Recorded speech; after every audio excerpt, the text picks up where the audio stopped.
La Sénégalaise Salissar a remporté cette semaine la médaille d'or du triple saut au 6e jeu de la solidarité islamique à Riyad. Ce résultat lui permet de terminer à la première place devant l'Ouzbek Sharifa Davronova et l'Azerbaïdjanaise Yekaterina Sariyeva. Il s'agit de la première médaille d'or remportée par le Sénégal dans cette édition. Âgée de 23 ans, Salissar avait pris la 6e place de la finale mondiale du triple saut en septembre 2025. Elle est championne d'Afrique 2024 à Douala et totalise plusieurs podiums continentaux depuis 2019.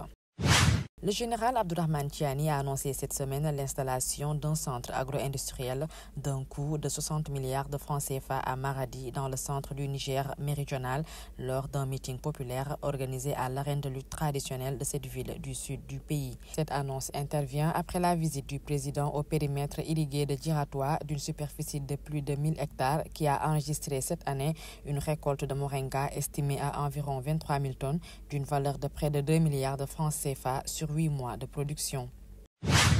L'ONDA, l'Office national marocain des aéroports, a entamé cette semaine le déploiement d'une campagne d'envergure et lancé une série d'actions pour faire vivre aux voyageurs l'effervescence de la compétition de la Coupe d'Afrique des Nations 2025 qui aura lieu bientôt au Maroc. À travers ce dispositif visuel et sensoriel, l'ONDA transforme ainsi les espaces de transit en véritables scènes de célébration, arches monumentales, trophées XXL, tunnels immersifs, fan zone interactive, annonce l'Office dans un communiqué. Cette semaine, le Rwanda a lancé la construction d'un laboratoire modèle d'une valeur de 34 milliards de francs rwandais destiné au dépistage et au contrôle des maladies animales.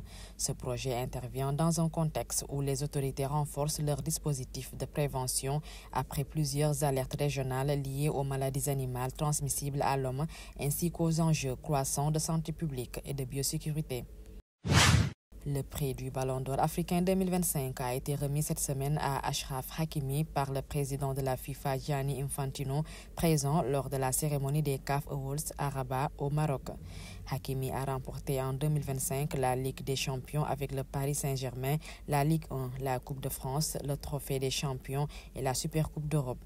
Il a été l'un des artisans de la qualification remarquable des Lions de l'Atlas à la prochaine Coupe du Monde 2026.